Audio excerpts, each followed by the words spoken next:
Alors, dans la suite de ce chapitre acide-base, donc je vous rappelle que ce qu'on avait fait en dernier, c'est qu'on avait vu que le Ka, donc qui était caractéristique de la force de l'acide, et qui faisait qu'on avait un acide qui était plus fort, plus la valeur du Ka était grand, ou même chose pour les bases, peut être exprimé soit sous forme de Ka, soit sous forme de pKa.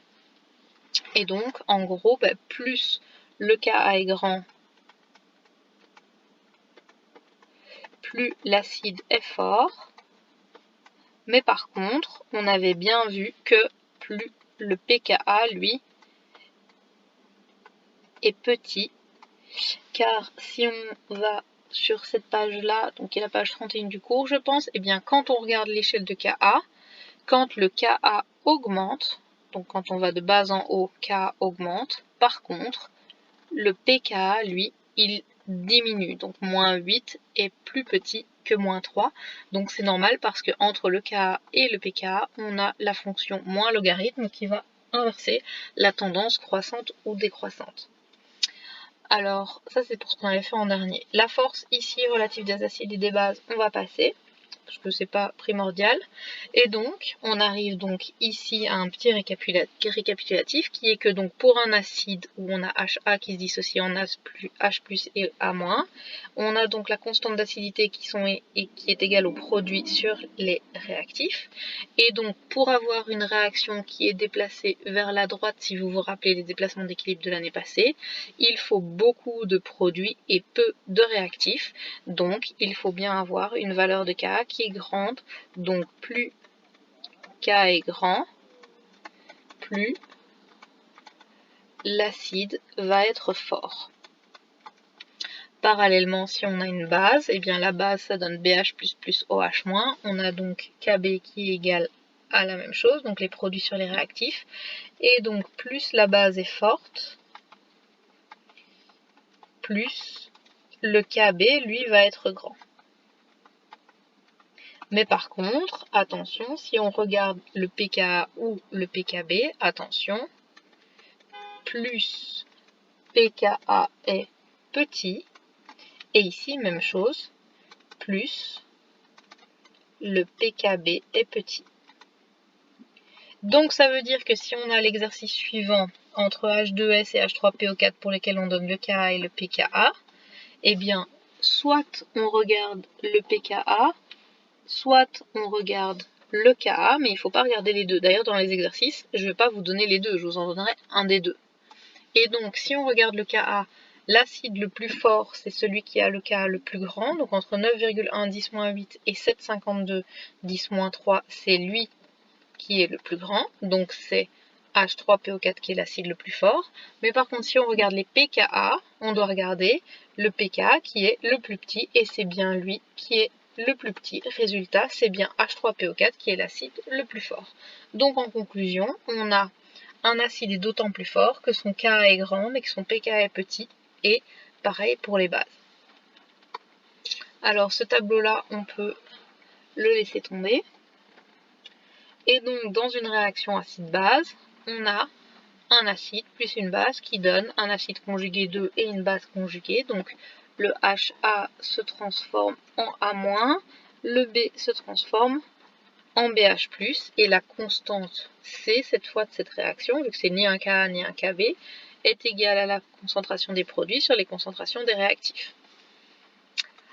Ensuite, ça c'était le tableau. Donc le tableau, ils sont juste classés. Donc vous, ce qui est important, c'est de pouvoir classer par rapport au Ka et au pKa. Et on arrive donc aux exercices. Alors, dans les exercices, dans la théorie de Bronsted, l'ion HSO3- est, donc il y a un H, donc c'est un acide, il y a un moins, donc c'est une base, donc c'est à la fois un acide et une base. Dans le système suivant NH4+ est, eh bien un H4+ ne peut être que un acide, étant donné qu'il a un H et qu'il a plus de doublet pour pouvoir prendre. Alors, soit le couple HCN-Cn- et HAC-AC-. Donc en gros, c'est un acide, une base, un acide, une base. On vous donne les pKa. Alors, qu'est-ce qu'on sait? On sait que un acide est d'autant plus fort que son Ka est grand et que son pKa est petit. Donc ça veut dire que ici, celui qui a le pKa le plus petit, c'est lui. Donc HAC est plus fort que HCN. Donc ici, c'est déjà pas le cas. Là, c'est déjà pas le cas. Ici, HCN est moins fort que HAC. C'est la réponse C. Si on considère la réaction acide-base suivante, Cn- est l'acide conjugué de HCN. Ben non, Cn- c'est déjà pas un acide conjugué, donc c'est pas possible. Cn- est la base conjuguée de HCN. Ça pourrait. Et NH4+, est l'acide conjugué de NH3. Ça pourrait. Et HCN est la base conjuguée, ben ça peut pas, étant donné qu'HCN n'est pas une base, c'est un acide. Donc c'est bien la réponse B. À 25 degrés, H3O+ dans l'eau est égal à 10-7. Donc la valeur de Kw est égale à 10-14, vu que Kw est égal à H+ fois OH-, où tous les deux sont égaux à 10-7. Donc ça fait bien 10-7 fois 10-7, 10-14. Le pKa, qui est la fonction logarithmique, donc moins le log de Ka, on peut déduire qu'un acide qui est faible, donc l'opposé de fort, va être caractérisé par un petit Ka et parallèlement un grand pKa. Alors, à partir des valeurs du tableau, allez déterminer l'ordre d'acidité correct. Alors ça veut dire qu'il faut aller chercher dans le tableau qui était juste ici. Alors, HCOH, vous allez chercher dans le tableau, c'est 1,7 10-4. Donc, HCOH, c'est 1,7 10-4. HSO4-, donc on cherche dans le tableau des acides. HSO4-. HSO4-, bah tiens, il est où? HSO4-,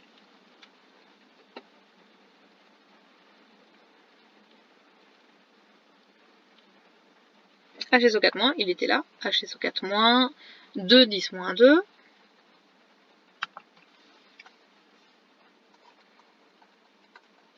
Et HCN, hop là, HCN, 7.2, il est ici, 7.2 10-10, 7.2 10-10, et donc on vous demande de le mettre dans l'ordre d'acidité correct. Donc on vous dit que HCOH est plus fort que HSO4-. Est-ce que c'est vrai? Plus l'acide est fort, plus Ka est grand. Or ici, celui-là ne peut pas être plus fort que celui-là, est-ce que 10-4 c'est plus petit que 10-2? Donc déjà, celui-là n'est pas bon. HSO4- est plus fort que HCOH, ça c'est vrai. Qui est plus fort lui-même que 10-10, ça c'est vrai. Et alors on vérifie, est-ce que HCN est plus fort que HCOH? Ben non, parce que HCN a un plus petit Ka, donc il est moins fort. L'ammoniac est une base faible en solution aqueuse, elle se dissocie selon l'équation suivante. Donc il manque les doubles flèches qui sont ici. Et on vous demande de dire quelle est l'expression de Kb. Donc Kb, c'est les produits sur les réactifs. H2O, on ne le met pas parce qu'il est égal à 1, l'H2O liquide. Rappelez-vous votre cours des équilibres chimiques de l'année passée. La concentration de l'H2O liquide étant constante, on ne l'exprime pas dans les constantes d'équilibre. Donc, si on continue, si un acide est fort, plus il est fort, plus sa base conjuguée est faible, donc inactive.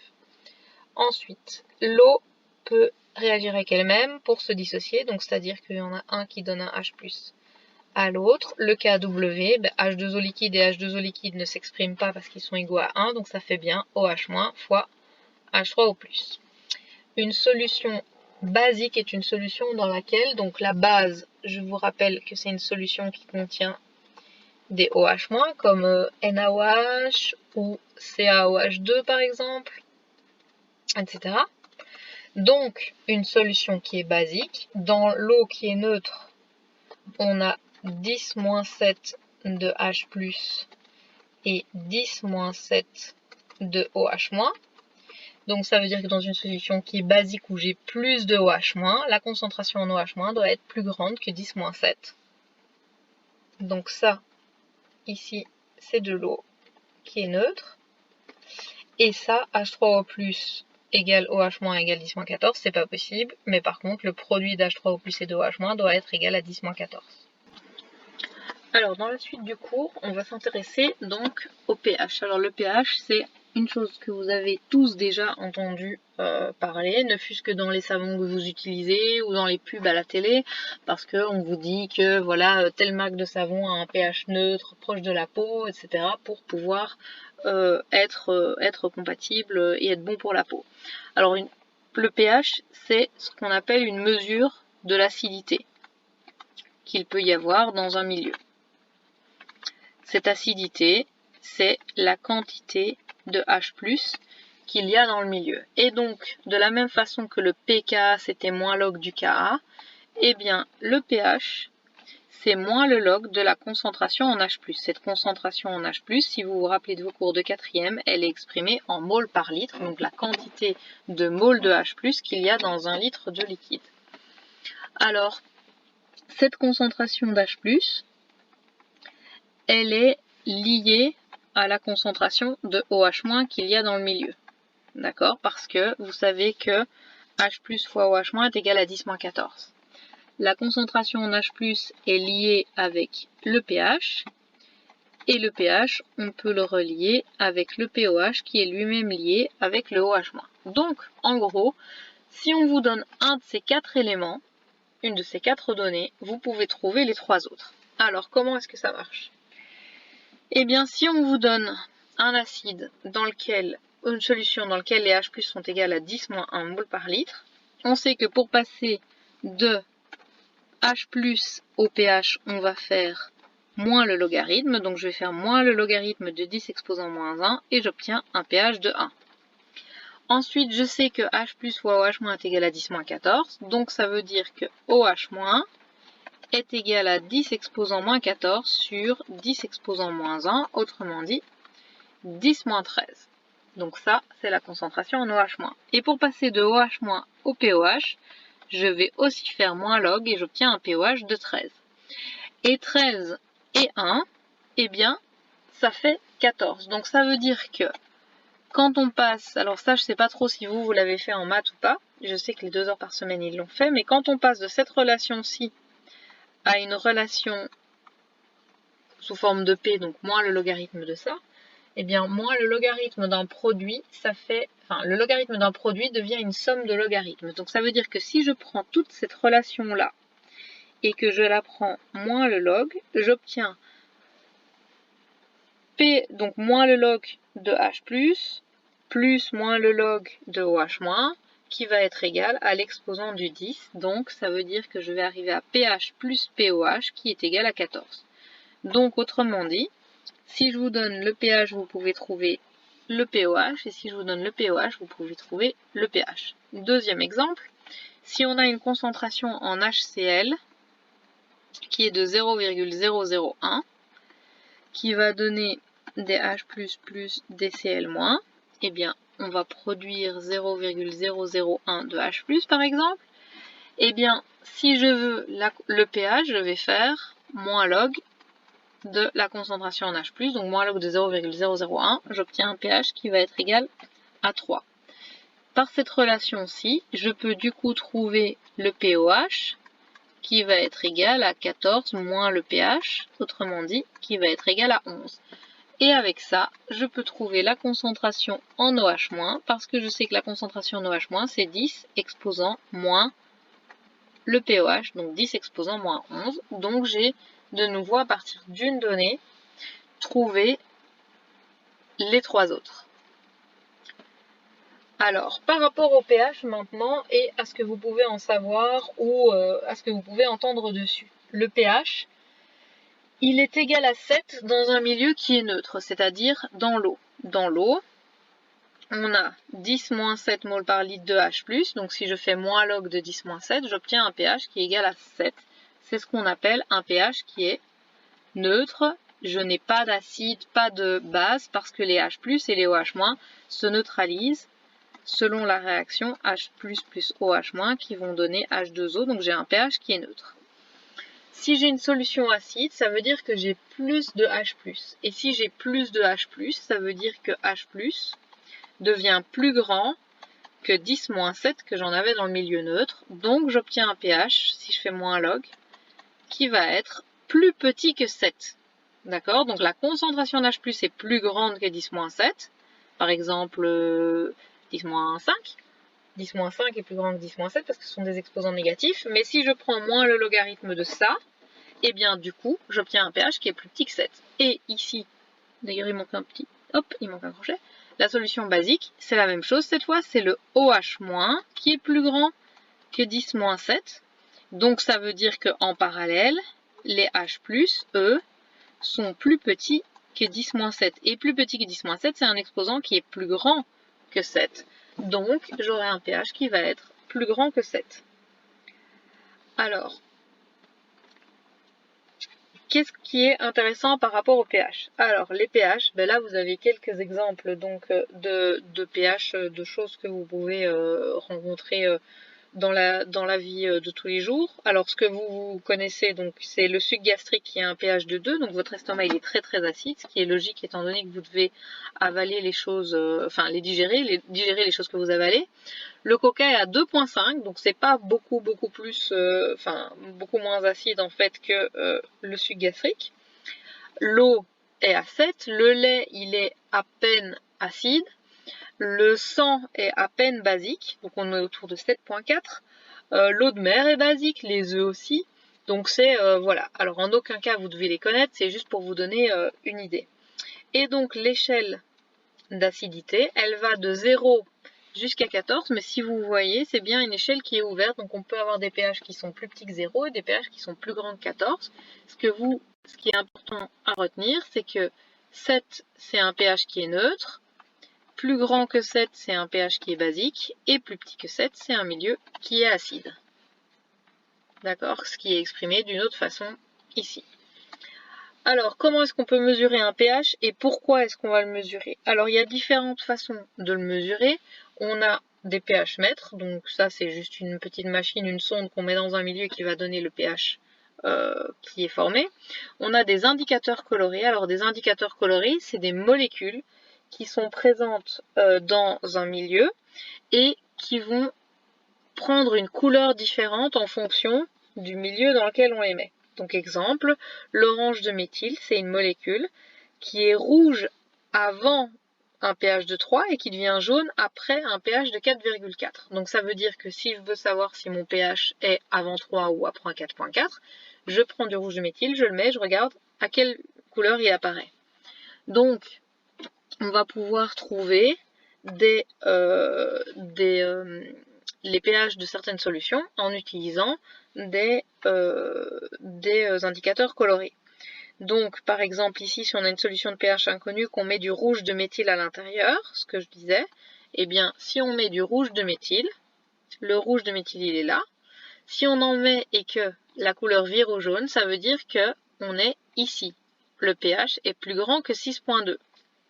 Alors c'est bien, mais entre 6,2 et 14, c'est encore un grand pas différent de pH. Donc on va utiliser un deuxième indicateur coloré, par exemple du rouge de phénol, et on constate que la solution est toujours jaune. Donc si je prends du rouge de phénol ici, la solution est jaune, donc ça veut dire que le pH, il est avant 6,4. Donc en croisant comme ça des indicateurs, on va trouver que le pH de cette solution ici est autour de 6,3. Maintenant, ça veut dire que vous devez prendre des échantillons et puis commencer à jouer avec plus ou moins tous les indicateurs au petit bonheur la chance pour savoir plus ou moins où vous êtes. Donc on a inventé du papier pH. Alors le papier pH, c'est un espèce de papier qui est imbibé de toutes sortes d'indicateurs colorés qu'on connaît. Et lorsqu'on met le papier pH dans un liquide, donc par exemple parfois, je sais pas moi, si vous avez il y a ça chez le médecin, donc dans les analyses d'urine par exemple, ou dans les prises de sang, où on met un papier pH dedans pour vérifier si le pH est bon, et bien du coup, le papier va prendre une certaine couleur, et selon la couleur, on sait à quel pH on est, et donc on peut vérifier si ce pH est OK ou pas. Alors ce qui est un petit peu intéressant et ce qui est rigolo, c'est que par exemple si vous regardez les coquelicots et les bleuets, eh bien la molécule qui est contenue à l'intérieur du coquelicot et du bleuet, c'est exactement la même. Je ne sais plus laquelle c'est, mais c'est exactement la même. Et cette molécule, eh bien, elle n'a pas la même couleur, clairement parce que le coquelicot et le bleuet, ils n'ont pas vraiment la même couleur. Alors pourquoi est-ce qu'ils n'ont pas la même couleur? Parce que la sève de l'un, alors je ne sais jamais lequel c'est, voilà, la sève du coquelicot, du coup, voilà, hop, est plus acide. Donc ça veut dire que la molécule en milieu acide devient rouge et en milieu moins acide devient bleu, mais c'est bien la même molécule qui est présente dans les deux plantes. Et donc parfois, si vous avez des parents qui jardinent un peu ou des grands-parents qui jardinent et qui ont des hortensias ou des choses de ce genre-là, en influençant la nature du sol, donc en ajoutant de la chaux qui va basifier ou de l'acide, on va pouvoir du coup faire changer la couleur des pétales des fleurs.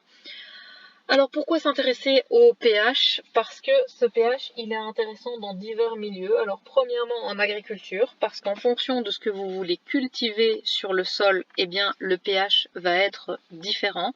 C'est-à-dire que si je veux cultiver des carottes par exemple, le pH doit être entre 6 et 7.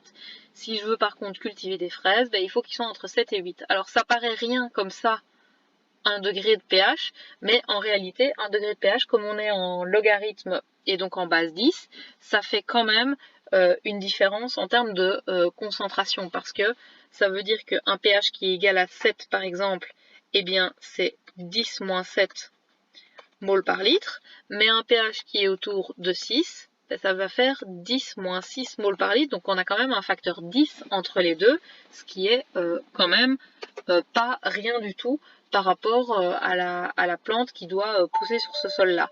Donc en gros, ce pH va être intéressant pour pouvoir savoir ce que vous pouvez cultiver sur un sol ou à l'inverse, ce que vous allez devoir faire pour pouvoir cultiver ce que vous vouliez cultiver.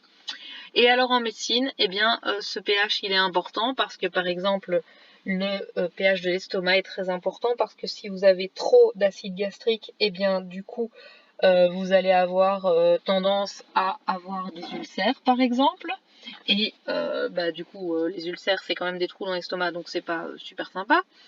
Et le sang par exemple il doit être à un pH qui est légèrement basique, donc autour de 7,4. Si vous êtes trop acide, et bien du coup vous allez avoir des problèmes avec des crampes. C'est ce qui se passe par exemple quand vous faites trop de sport en une fois. On a des crampes dans les muscles parce qu'il y a de l'acide lactique qui a été produit par les muscles qui ont fonctionné en ayant trop peu d'oxygène. Et à l'inverse, si vous avez un sang qui est trop basique, vous allez avoir des maux de tête, des vomissements, des engourdissements. Et donc vous allez pas bien, votre corps va pas bien fonctionner. Et donc votre sang, malgré tout ce que vous pouvez manger, le sang, c'est une solution particulière qui est ce qu'on appelle une solution tampon, qui est une solution qui va tout le temps conserver son pH, même si vous lui fournissez des choses qui sont trop acides ou trop basiques. Le sang contient des molécules spéciales qui vont permettre de maintenir ce pH à ce pH voulu de façon à ce que vous ne tombiez pas malade. Donc voilà, ça termine ce que vous deviez savoir par rapport aux acides et aux bases et au pH.